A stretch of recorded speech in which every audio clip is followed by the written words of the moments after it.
you do different with your life? What would you do with those last 2 years? Would you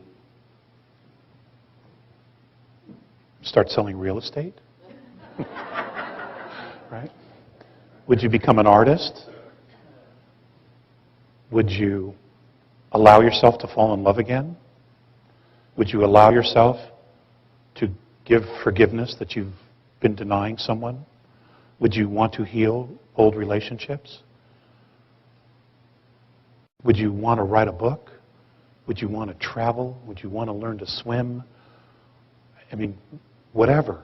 What would you do differently if you knew you had 2 years? Now, I'm talking about as a planet. Now, individually, people face these realities every day through disease, cancer, and the such. You know? And they're the bravest people in the world because they know. They've been given a diagnosis that's terminal. Many don't die, but others do. But they live with that every day.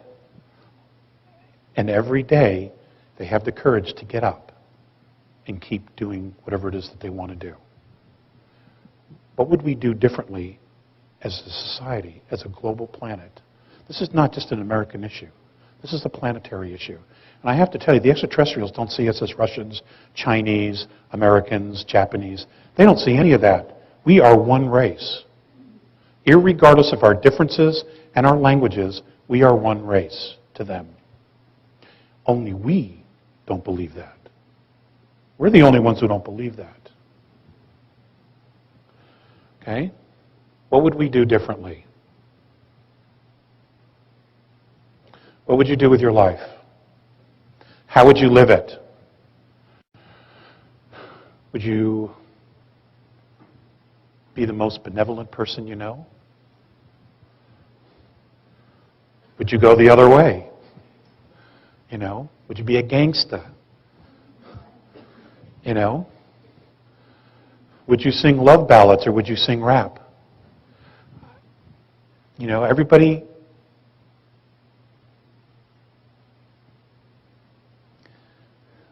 The reason I ask this is that the future isn't set. Now there's talk, I heard something recently about a star going nova. That's about 3,200 light years from us. Don't worry about that. There's more than enough help here that that's not how it's going to go for us. Okay? That's not going to happen. I mean, it may go nova, but technology exists, and there are plenty of resources in our particular solar system right now to ensure that that's not how we're going to end. Okay? Because there are a lot of people very, very curious about us. Now, the reason I say that is that we are a planet that has 22 very specific genetic markers. Okay? We are a collection, a collage, a compendium of many different extraterrestrial races living together. This is not common out there. Okay? Especially in third density in a very complex ecosystem like we have. Okay? It's not, there aren't that many. And they're here to watch us because we are, as a civilization, at a place where many of them have been before.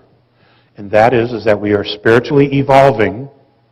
At the same time, we have created technology that we barely know how to contain and use. The technology was created in a space of fear. Those using it, holding it, maintaining it, controlling it, are in a space of fear. Humanity, however, is at a space where it's beginning to step out of that reality to create something new. So what you have is you have a consciousness that sees itself becoming completely irrelevant.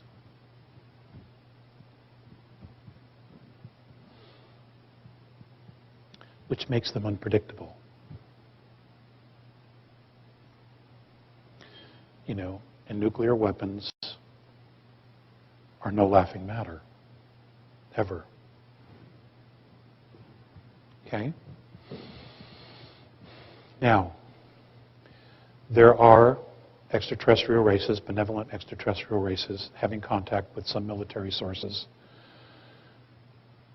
on Earth from different countries. God, there is just so much going on. And the wild card here really is us. We're the kingpin. We need to continue on this movement of not only sticking together, but focusing on what it is that we really want. What kind of world do we really want? We really can't be serious about wanting to create a global government that controls every aspect of our lives. Look at what they've done with the world already. Why would we trust them with anything else? We can't. We simply can't, because they're not us. They see us as a natural resource. Therefore, we need to turn our focus completely away from them and create what we do want, so that their paradigm completely collapses on itself. And it needs to, because it isn't real. It's not us. It's all about them. Okay? So, what is it that we would want?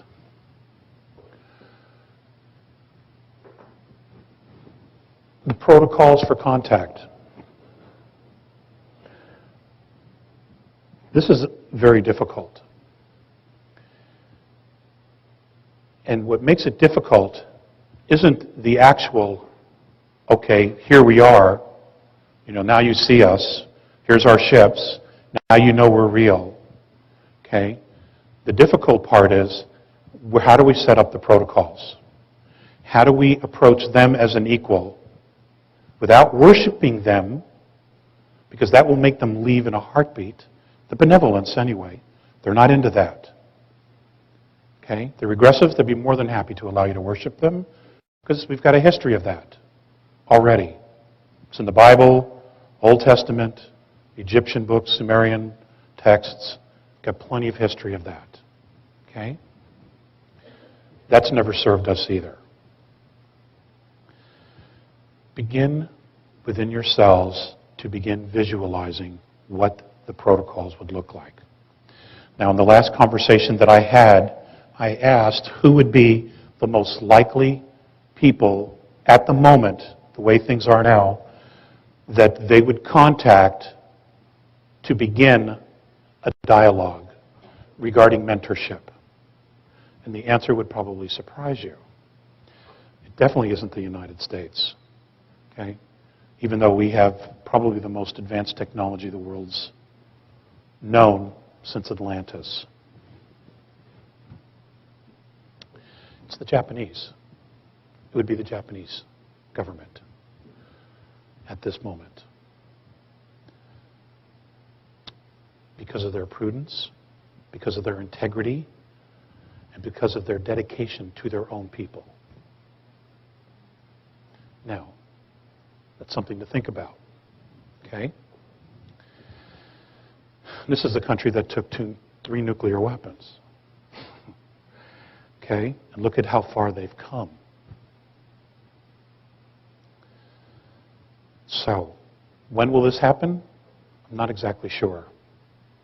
I do know that between now and the fall of this year, huge events are going to occur.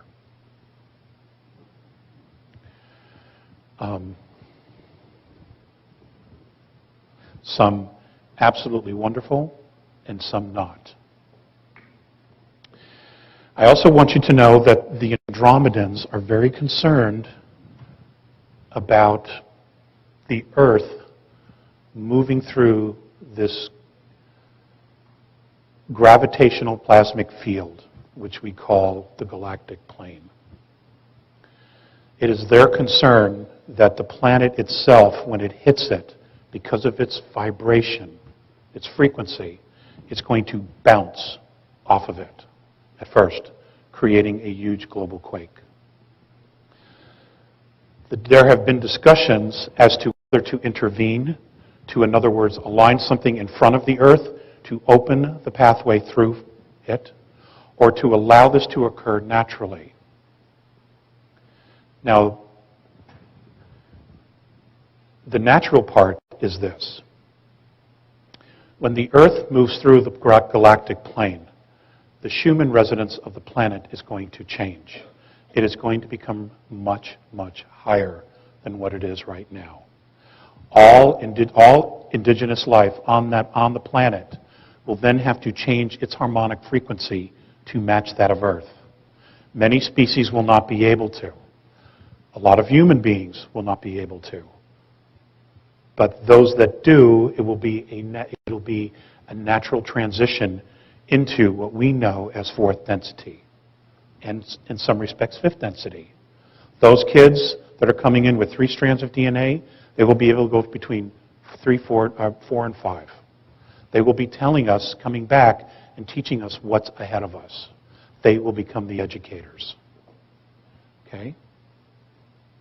Half of them are ETs anyway, who have volunteered to come into this place simply because none of our forefathers have ever experienced this before. So, I don't know if there'll be intervention on that or not. There will be earth changes, though. Okay? And I don't know at the moment, if that happens, where the safest place to be is. I don't know at this point. If I find out, I'll definitely let you know. Okay? But intuitively, you will get it. I'm sure you will get it, that you will be exactly where it is you're supposed to be. And you will know exactly what it is you're supposed to do. Okay? You have to know that, because that's what this is about.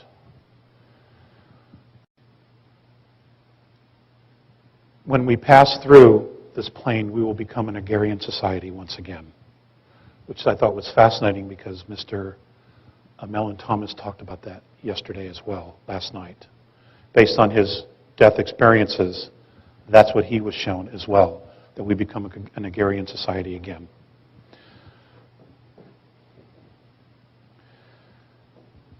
It's not to say manufacturing will go away, it won't, but we will not solely be on it. We will become indigenous people once again with the planet.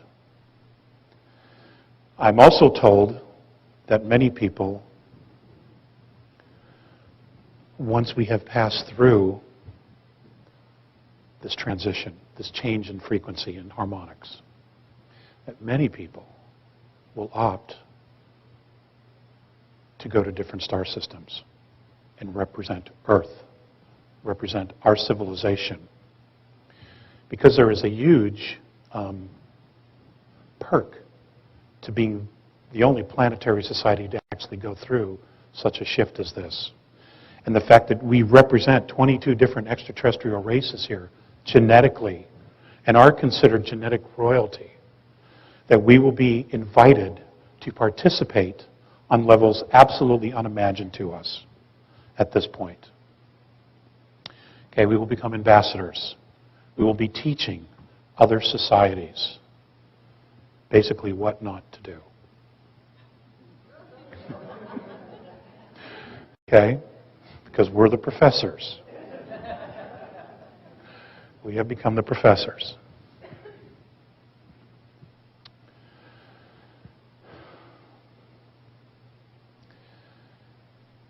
A gentleman, and I'm not sure if he's here, his name was Gilbert. I spoke with him yesterday. He asked me to give him, in one sentence, the bottom line to all this. And I've been searching for that one sentence, that bottom line, all my life. But I heard someone else say it yesterday. And it is simply, love your life. You can't say it any better than that.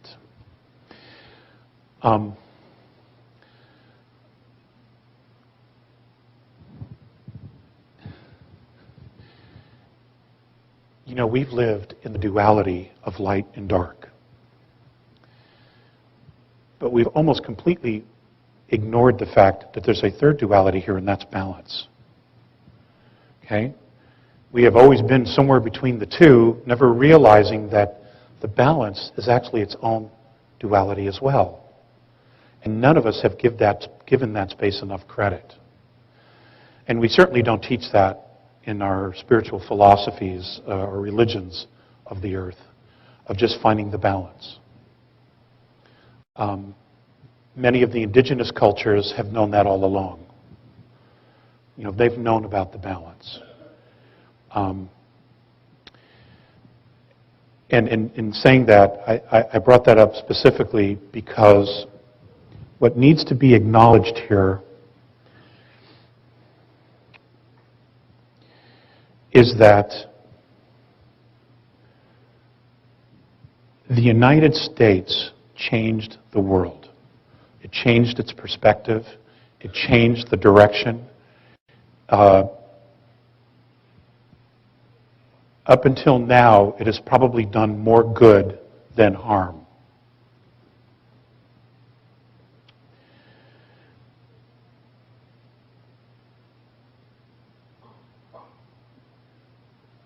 But the consciousness of America has radically changed.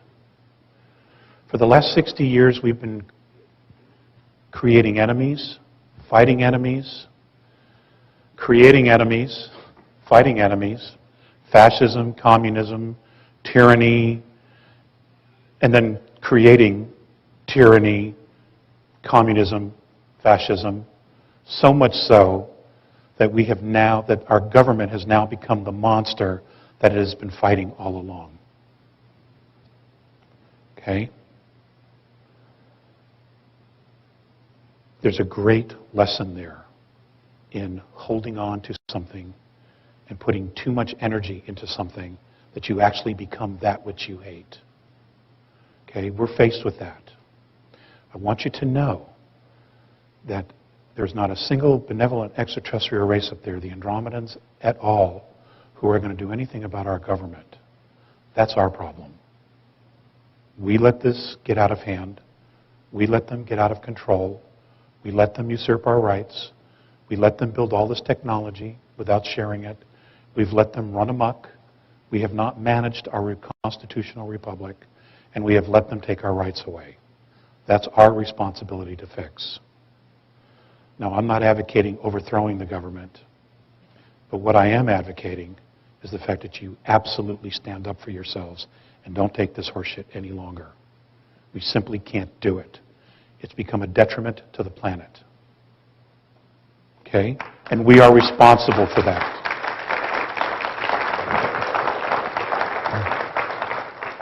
Now, having said that, and this is an unintentional plug for Dr. Sala's book. Okay? But I was going to talk about this anyway. In the late 50s, the United States government signed a treaty with an extraterrestrial race who they believed to be benevolent. And agreements were reached, and there were terms to that treaty. And shortly after that treaty was signed and agreed upon, the extraterrestrials broke the treaty, because technologically they were far more advanced than we believed they were. Okay, so the government was tricked into it. However, we called that upon ourselves. We brought that experience to us because of our treatment and our behavior with treaties. Just ask the Native Americans. We signed 263 treaties with the Native Americans, and we broke 263. And it goes on and on and on. So if you need proof of karma, there's one for you. Okay? We drew that to us because we haven't walked our talk. We talk about it. We sing about it at sporting events. You know, we beat our chests, but we haven't walked it at all. Okay? It's in our face, ladies and gentlemen. It's in our face. And once again, America is at the forefront of this. Okay? This economic crisis, in the end, will be a godsend, because what will happen is the ridiculous laws and restrictions and regulations we have put on ourselves will all fall away because there'll be nobody to support them. That's number one. Number two, what makes us great is that we think out of the box. We create something out of nothing. We create solutions to impossible problems. That's what's made us great. Okay? We need to re-embrace that spirit, that wild spirit that freed the world, that changed the world. It doesn't mean that we cannot share that spirit with other nations, because other nations are getting there. Hell, Russia's just as free as we were 25 years ago now. They're changed so dramatically. They realize that what they were doing no longer works. Okay, there's a lesson there. Putin was very specific. Don't go to communism, it doesn't work. Okay?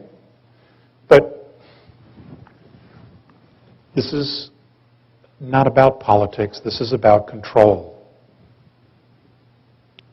This is about control. And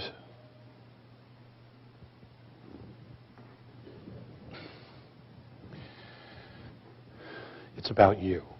It's about me. It's about us. It's about our kids. Okay?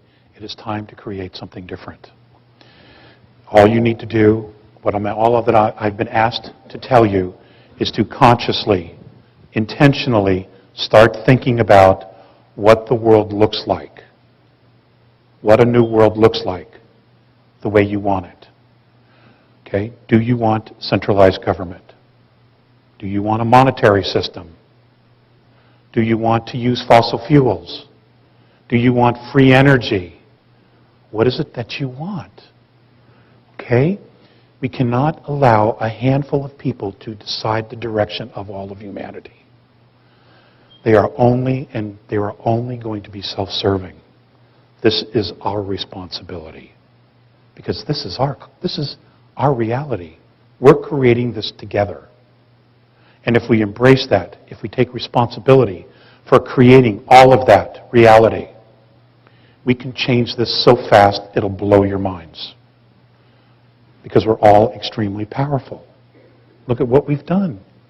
Look at what we've done already. It's stunning. I mean, an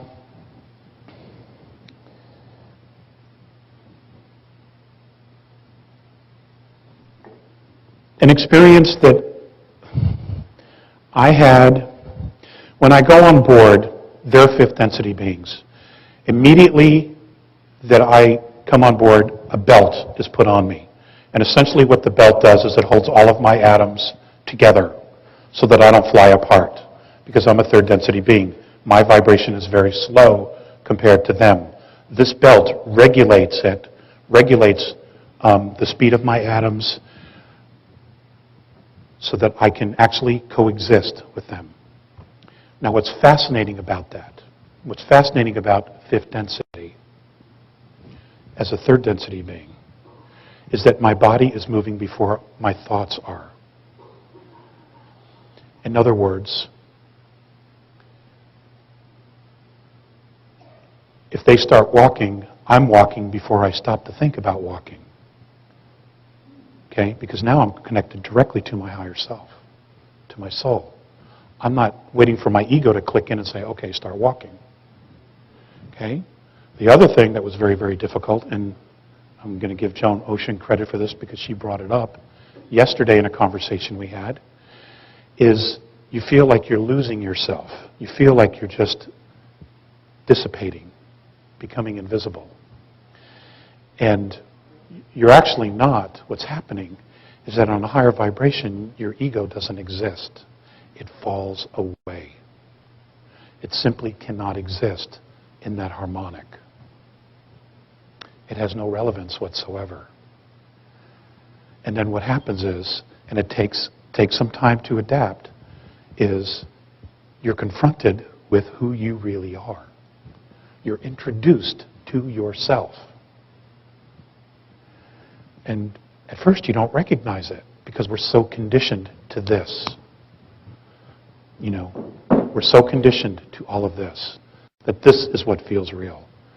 Logically, we know we have a soul. When we meditate, we get into that space, but we are still totally conscious of the fact that we are in a physical form. There, in fifth density, my experience has been, you don't even think about the physical form at all. Okay? You're moving, your physical form is trying to catch up to you. It's absolutely amazing. What's also amazing is that if you close your eyes, you can see 360 degrees around you. Okay, you know exactly what's going on everywhere. I could feel everyone that was around me. I could feel their emotions. I could feel them look at me. I could feel them think about my appearance, what I represented, how I was standing, all of those things. I didn't always hear the telepathic communication, because a lot of it wasn't directed specifically at me. When it is, you hear it. And it's like we're speaking now, and you know that it's coming from someone because they're looking directly at you. Except their mouth isn't moving, but you're having the dialogue. And for those of you who are mediums or channels, you know exactly what that's like. Okay? We will be moving into all those spaces. All right? We will be, and we need the mentorship so that we don't freak out and flip out, so that we can truly understand how to embrace our essential selves, what it's all about. The whole purpose of going through all of this stuff for humanity, all the thousands of years of tests, trials, tribulations, previous pole shifts, all of that was to take ourselves through this exercise, to move from third through fourth and eventually into fifth density. That's what this has all been about. It's all been a school. Okay? And we all volunteered. None of you were taken from a ship, thrown out the window and said, make it, figure it out. It's not how it happens. You know, and I wish it were, because then we'd have some other excuses. Okay? But we don't. That's what this is about.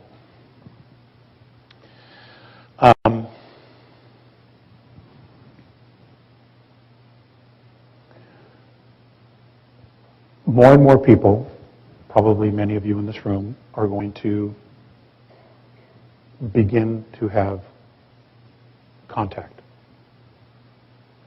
It's happening. It's going to happen all over the world. Okay? It's going to be picked up exponentially. Many of the races who have been here studying us, and I would suggest that you research the work of Colonel Wendell Stevens, because he's the foremost authority on contactees around the world. His books are available. There have been many, many races here studying us. They know us better than we know ourselves. And many of them are stepping forward and are going to be stepping forward to say, okay, we are going to participate in this process to help move us along, because they understand us. They've been here around us, amongst us. They've observed us. They know the challenges we have. Okay, many of those specific races have been in exactly the same place as we are now. And they knew how to get through the hurdles, and they knew how to get through the traps, or to avoid the traps that apparently we may be stumbling into here. Okay?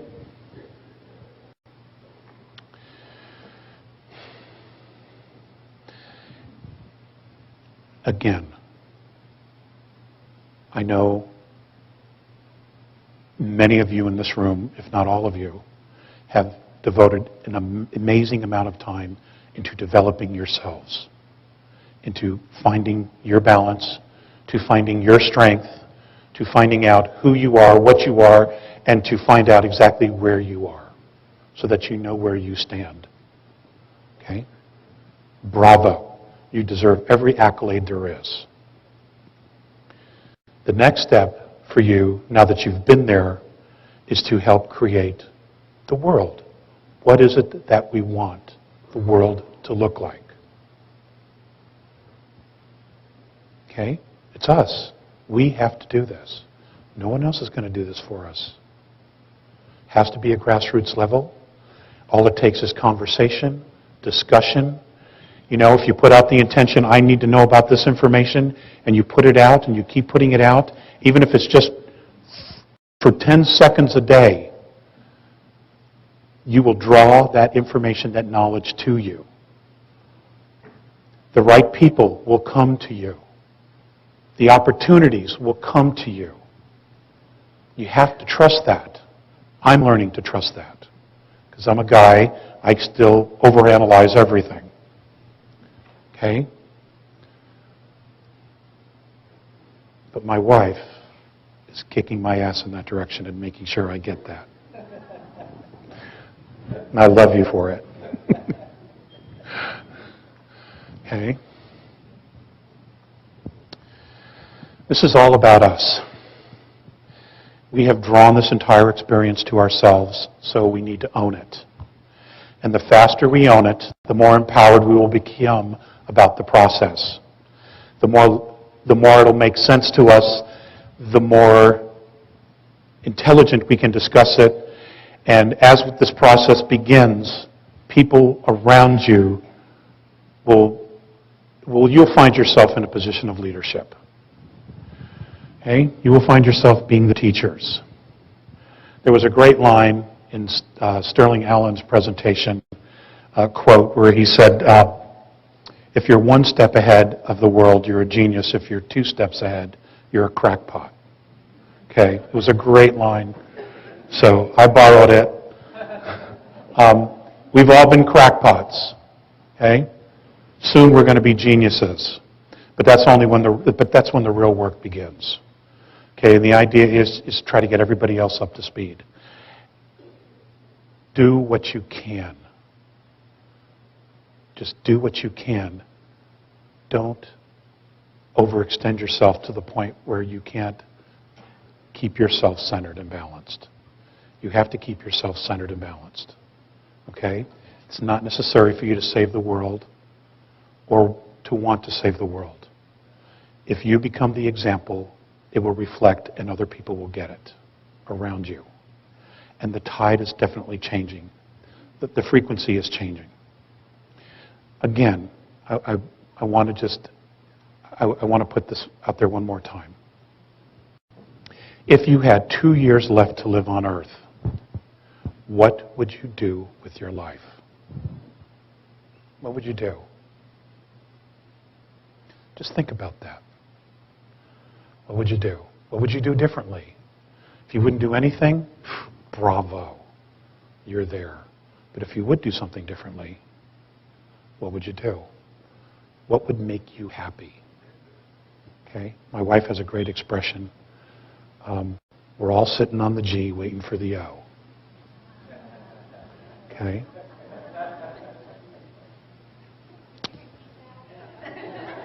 Okay? My wife, Audra, has a great saying, and it's we're all sitting on the G waiting for the O.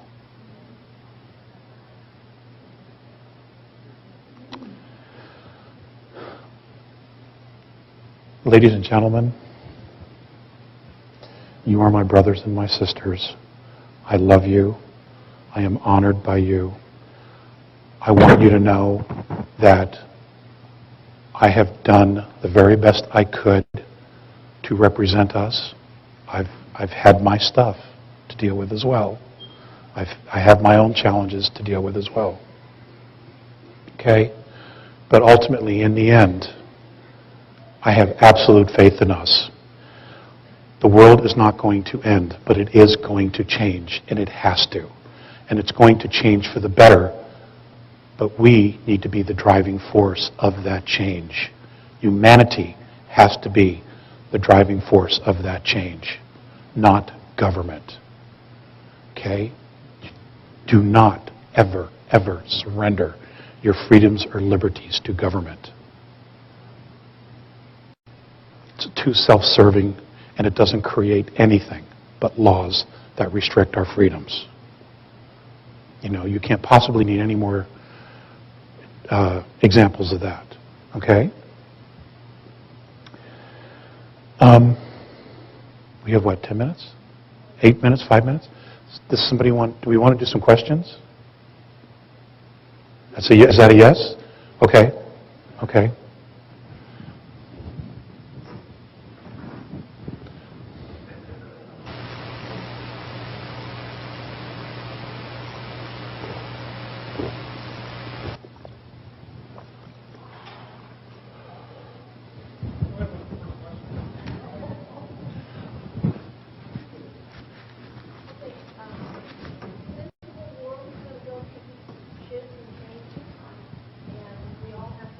stand up, for what is right, true to our spirit.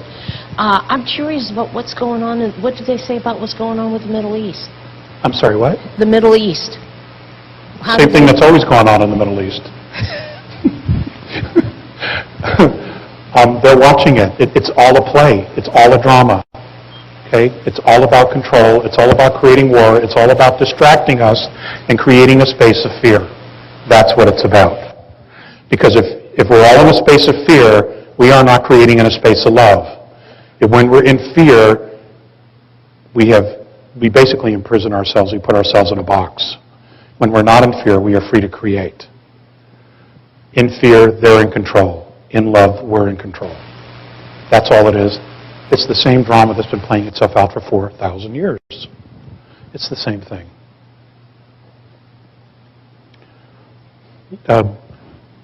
Yes, ma'am. I am so ready for some contact. What is there a good way to prepare for that, or is there certain signs to look for, or that's a great question. Clues? That's a great question. It seems silly. I can't honestly tell you one way that's better than another. What I would do if I were you is I would create your own ritual. Create your own ritual, make it holy, make it sacred to you. Create your own process of what feels safe and comfortable for you and where it is. Okay?